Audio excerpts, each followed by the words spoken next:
king of voices, a pioneer who stayed humble and personable throughout his extremely successful career. Here's a hint. Gonna hurt someone with that old shotgun. Hey, what's up, Doc?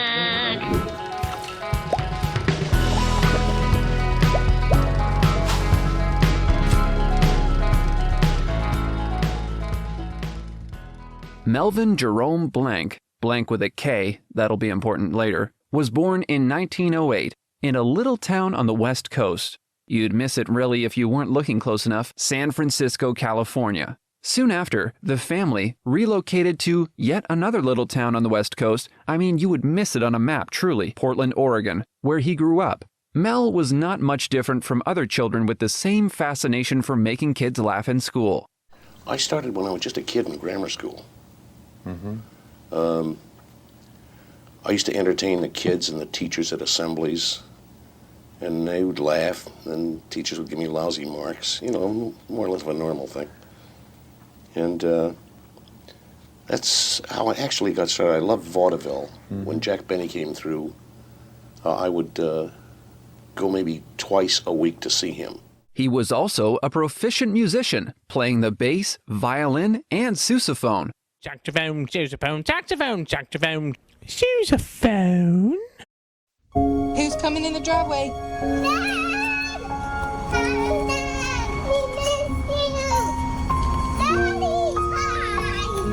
Goodness. My daughter is being treated for leukemia.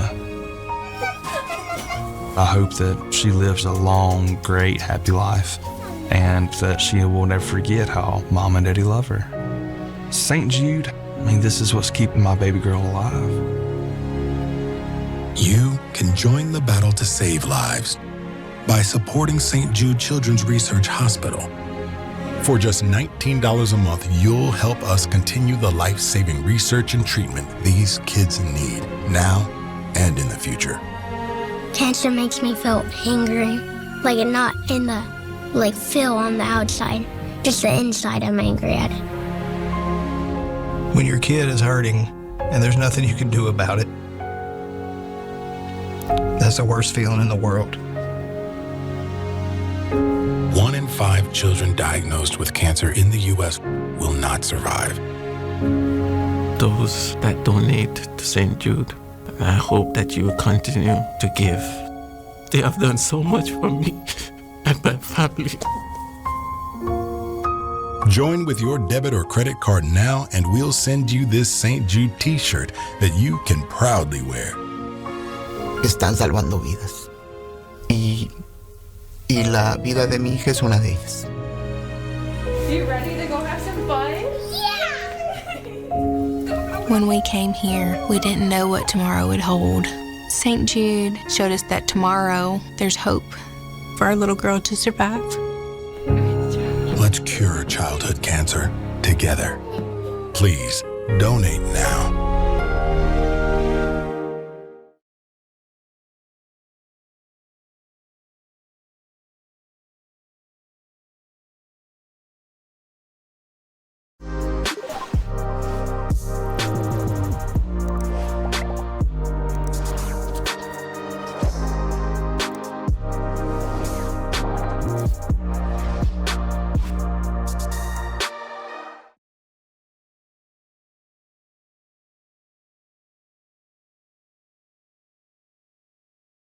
Upon leaving Portland's Lincoln High School, Blanc, who changed his name from Blanc with a K after an unfeeling teacher had told the boy that was just what he would grow up to be, went to work with several orchestras and comedy vaudeville acts up and down the Northwest Coast, becoming the youngest conductor in the country at the age of 19.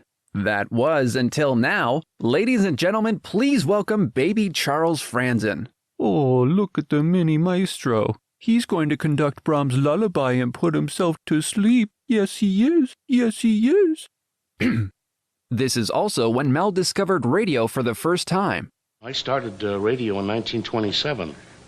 27? Give you an idea how I'm older than Jack Benny. No. You started that early? 1927, a program in Portland, Oregon called Hoot Owls, in which I sang a song. My brother Henry accompanied me, and I sang this crazy little song. Yeah. Wanna eat, Juanita. Various short-term jobs on stage and radio followed until Blanc moved to Hollywood in 1932 looking for work. This proved unsuccessful professionally, although Blanc did meet Estelle Rosenbaum, who he would marry 1 year later.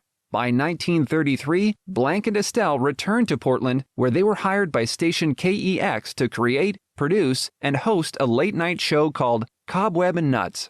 Working with a shoestring budget, Blanc's inability to hire a large cast forced him to expand his repertoire of voice characters during its 2-year run.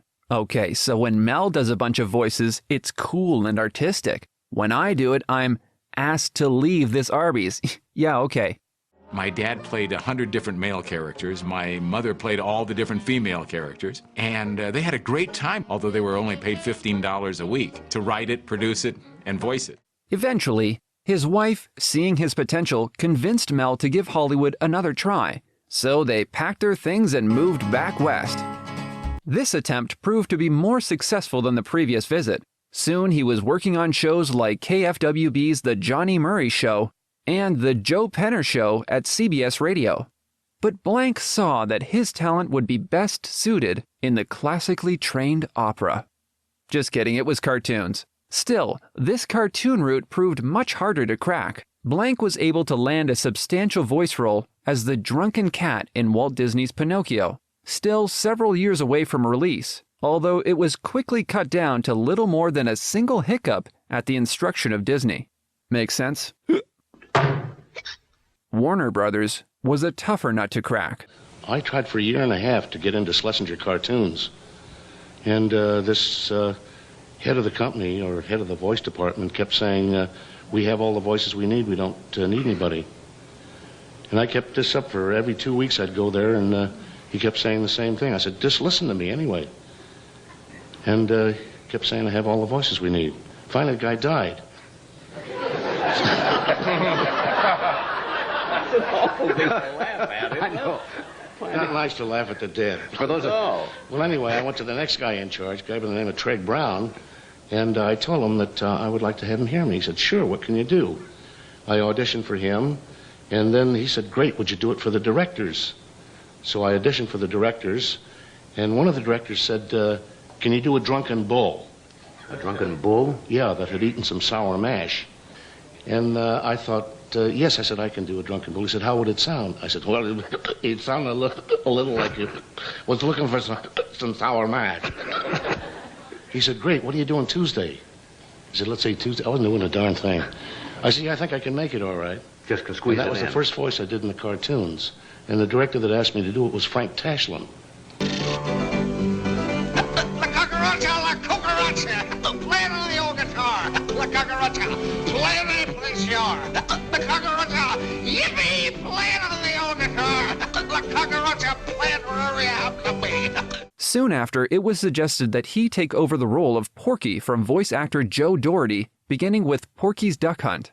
Is there something fishy about that?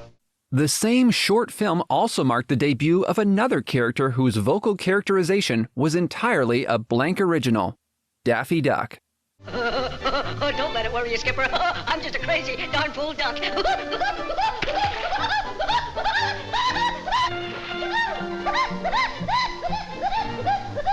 Over the years that followed, both characters would evolve through Blanc's portrayals. Although Blanc did not create the pig's constant stutter, his trademark sign-off of, "That's all, folks," was entirely his. And while Daffy may have started off as a madcap troublemaker, under Blanc's influence, he would later morph into the weak-willed attention seeker audiences came to know and love. As his reputation at Leon Schlesinger grew, more opportunities presented themselves to Blanc. In 1939, he became a regular on radio's top-rated The Jack Benny program. Almost upon arrival, Blanc proved himself to be indispensable, providing not only a number of character voices for the show, but memorable sound effects as well. A jack of all trades of the vocal cords, one could say. It would be weird, but they could say it, I suppose. Well, Jack finally found that I was the one doing the crazy voices in the cartoons, and he called me in and asked me to do Carmichael, a bear that was eating the gas man down in his guarding his vault. And I said, yes. He said, what would he sound like? I said, maybe like this. I said, good, you're on next week. For 6 months, that's all I did was the growl of a bear. Finally, I said to him, you know, Mr. Benny, I can also talk. Well, Jack fell down. I told him that.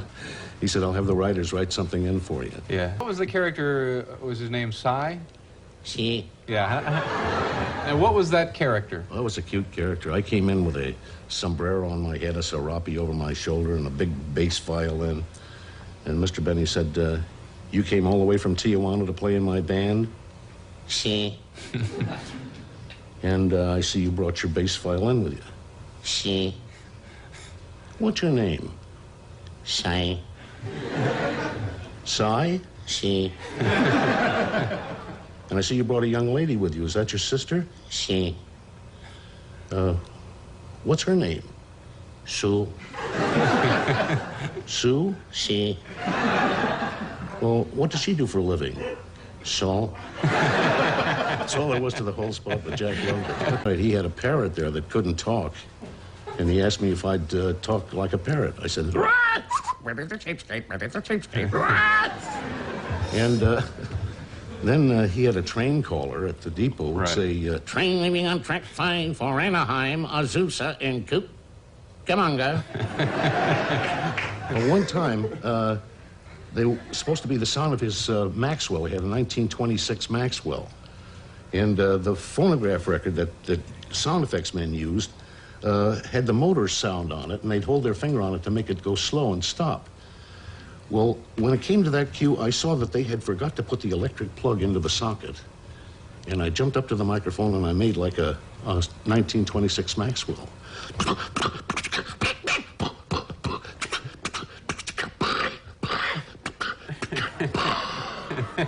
He would do the horses. So first do just the horse, the whinny. That's right. Now, one day my writers and I got together and we said, let's play a dirty trick on Mel Blanc and see what he does at rehearsal. He must comment on it. So we said, let's write in an English horse. For no reason. Now, we thought certainly he must say to us, what the hell does this mean, an English horse? He never said a word to us, never opened his mouth. When it came time to do the English horse, this is what he did, and we didn't even know it.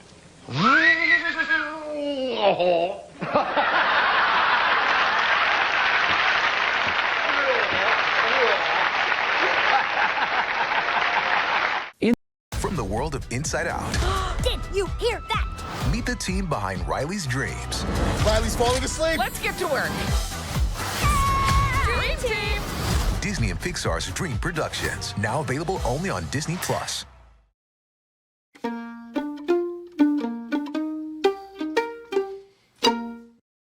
In the years to come, the increasingly in-demand Blanc also managed to find time to appear on dozens of other radio programs, including Burns and Allen and Abbott and Costello.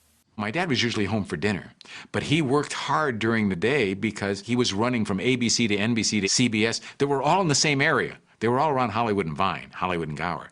And he'd run from place to place, not getting to eat lunch or anything else. They'd run in, they'd throw him a script. He knew the character that he was supposed to do, and he'd run on stage and do it. They just knew that he'd come on, and he could just pick up the script and go straight on the mic and know exactly what he was doing. Jack Benny, Burns and Allen, Abbott Costello, Judy Canova. Gosh, I can't think of all the names of the different shows that I worked. Al Pierce, Al Jolson. I could go on forever. Blanc also had a radio program of his own briefly, the short-lived Mel Blanc Show. Hello, Betty. Oh, Mel, I'm so excited about the county fair tomorrow, aren't you? Yeah. Gee, I hope we have as much fun as we did last year. Hey, remember the Tunnel of Love? Uh-huh. Betty, this time let's get seats together. Back on the Warner Brothers lot at the animation studio affectionately known as Termite Terrace, Blanc was an essential component in creating one of the studio's most iconic characters. Any guesses? Anyone? Time's up. They show me a picture of the character, and then they say, They show me a storyboard which shows what the character is going to do in the cartoon. From this, I have to create the voice. Like Bugs, they said, was a tough little stinker. So I thought, which is the toughest voice in this country, either Brooklyn or the Bronx? So you put the two of them together. That's how I got the voice for Bugs, Doc. Tweety was a little baby bird. So I gave him a little tiny baby voice. Ooh, I thought I saw a pretty cat. And Sylvester was a big sloppy cat, so I gave him a big sloppy voice. Suffering succotash. Speedy Gonzales was a little tiny mouse. Gracias, señorita, mi amor. Adios. Hasta la vista. And he had to talk fast because his name was Speedy. So I gave him a very fast little voice like this. My name is Speedy Gonzales. I think this is where I can give it to the mouse, I think. See, he talks so fast you can hardly understand what he says, I think. Just to think, Radiant Flower, you do not have to come with me to the Casbah. We are already here. He chased the pussycat and catch them and kiss them. I gave him more or less of a French voice, like so. Voila. And I said all the French words wrong, you know. Now all of you skunks, clear out of here. Yosemite Sam, they showed me he was a little cowboy, and he was only 2 feet tall with long red hair and had to be recognized, so I had to give him a recognizable voice. So I gave a real loud voice, like so. My name's Yosemite Sam. Years ago, I heard a hard-of-hearing sheriff when I was just a kid. What'd you say? What'd you say? But pay attention, boy. Can't understand. Not so loud, ain't it, Dave? I thought that'd make a good Southern. I say, boy, listen, boy. You listen. You looking for chickens? Well, there, see a little house over there that says D-O-G? That spells chicken. Go get 'em, boy. One of the first voices was Porky Pig. That was in 1937. It talks like a timid little character. And I patterned him after a pig that actually oink, oink, oink, oink, oink. That's why I got a voice for Porky with a grunt. Daffy was a little black duck, and he had a long beak, and I knew he'd have trouble speaking. And he was a little egotistical little jerk. And I thought he'd have a little trouble speaking, and he had a kind of crazy laugh and an expression that he used. He hated bugs. And he'd always say, "Oh, the bunny here, despicable." And this sort of hung on with him all the time. Every time he'd talk, he'd say, "Despicable." Mel had a very interesting way he worked on the cartoons. Mel never saw the pictures until, or any other actor ever saw the pictures until about an hour before we recorded them. We'd call them over, and then I'd take my drawings and go through the entire picture. And then I'd go through the film, and I'd do Bugs Bunny, and he'd do Daffy Duck. And then I'd do Daffy Duck, and he'd do Bugs Bunny. We used to have a tough time. It used to take me a day and a half to just do the dialogue for a 6.5-minute cartoon. How come? The directors would try to tell me what to say, and I would say it exactly as they did, and they'd say, "No, that's not it." So then I would try to give it my own inflection on the darn thing, and they would say, yeah, that's what I want. So they have it in their ear what they want, but it's just not. Right. It's that's not right. no way to translate they can't tell it down. me exactly. We used to do it in continuity form, one character right after another. But I found that taking each character individually, like all of Porky's, all of Daffy's, all of Tweety's, all of Sylvester's, and the various characters, if I do them individually, read the line ahead to know what inflection to do on the line I'm speaking, it cut the time down to 1 hour instead of a day and a half. He was also the first voice actor to receive screen credit. Well, it started when I asked Leon Schlesinger for a raise. And he said, no, what do you want to make more money for? You just have to pay bigger taxes. So I said, well, give me screen credits. He says, whoever heard of giving screen credits for a voice? I said, well, that's the least you can do. So he said, okay, we'll make it voice characterization Mel Blanc. How's that? I said, great. So all the people who had these radio shows knew that it was me doing the crazy voices in the cartoons, and they called me in to do a crazy voice on their show. And at one time I was doing as many as 18 transcontinental shows a week. Blanc also originated the voice and laugh of Woody Woodpecker for the theatrical cartoons produced by Walter Lantz for Universal Pictures. Amazon hates this, but there's nothing they can do to stop it. There's a new intelligent drone shaking up the photography industry, and it's so advanced, even the U.S. Product Safety Commission is trying to classify it as military-grade surveillance equipment. And I remembered in school that I had a crazy laugh. I used to do it in the school, in the high school, and run down to the end of the hall to hear the echo. It would just echo all the way around. Never knowing that this would turn out to be the voice of Woody Woodpecker, which is a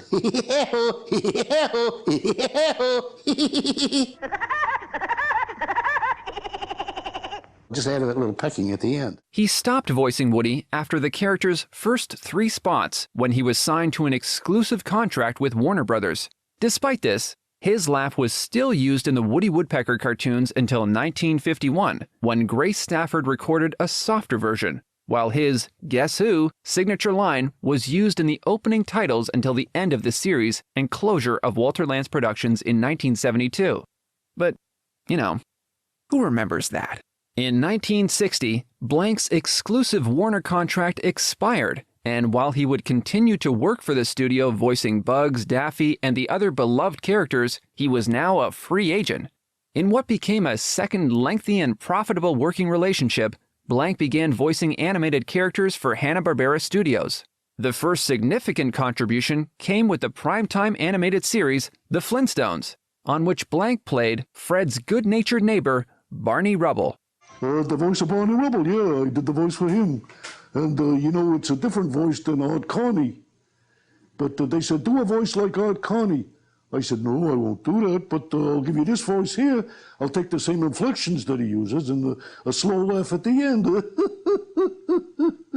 Unfortunately, tragedy struck when a horrific Sunset Boulevard car crash nearly put an end to Blanc's career and his life. Having been hit head-on by a vehicle coming in the opposite direction, the voice actor lay in a coma at the UCLA Medical Center for 3 weeks. There was this brain specialist. I had a triple skull fracture, and I was unconscious and didn't know whether I'd ever come out of it. And he would come in every day and he'd say, how are you feeling today, Mel? And I wouldn't answer him, because I didn't hear him. But he got an idea. And one day he came in, and Noel and my wife Estelle were in the room at the same time. And he came in and he said, how are you today, Bugs Bunny? And I answered him. I said, just fine, Doc. How are you? And he knew by this that I was going to come out of it. Because I personally was dead, but my characters were still alive. And he knew that I was going to come out of it. That doesn't sound like a true story, but it's true. Throughout the 1960s and 70s, Blanc expanded his repertoire of Hanna-Barbera voices with memorable characters like George Jetson's bellicose boss, Mr. Spacely, the bushy-tailed spy Secret Squirrel, and the anthropomorphic Speed Buggy. He also branched into commercials, becoming the first voice of Toucan Sam. Blanc also lent his voice to a live-action series as the diminutive robot Tweaky on Buck Rogers and the 25th Century. His final original voice characterization was created for the Ruby Spears Saturday morning cartoon, Heathcliff, on which he voiced the orange feline. And we here are in the firm belief that Heathcliff is superior to Garfield, so all you haters can save it for Mondays. I don't understand why they leash pets. Humans cause much more damage. Then again, they do pay for the pet food. After more than 60 years in the business, Blanc contributed to the highest-profile feature film of his career with Who Framed Roger Rabbit, where he provided the voices to several of his classic characters, including Bugs, Daffy, and Tweety. 1 year later, shortly after filming a television commercial with his son, Blanc suffered a stroke and later died at Los Angeles Cedars-Sinai Hospital on July 10, 1989, at the age of 81. Throughout his extremely successful career, Mel was able to stay incredibly grounded and humble. If I saw a person smile, that to me was payment in itself. And if I could make them laugh when they had been very sad, it was great payment to me. He truly is a legend who pioneered an entire industry and inspired so many to take up the art of voice acting. There's not much more to say other than thank you, Mel. And as his tombstone in Hollywood Forever Cemetery states, That's all, folks. thank you to these people for supporting us on Patreon and Ko-fi. Thank you for watching this episode of Dizographies. Comment below with characters you would like to see us cover. Further reading and references are linked below. We hope to see you in another Dizography.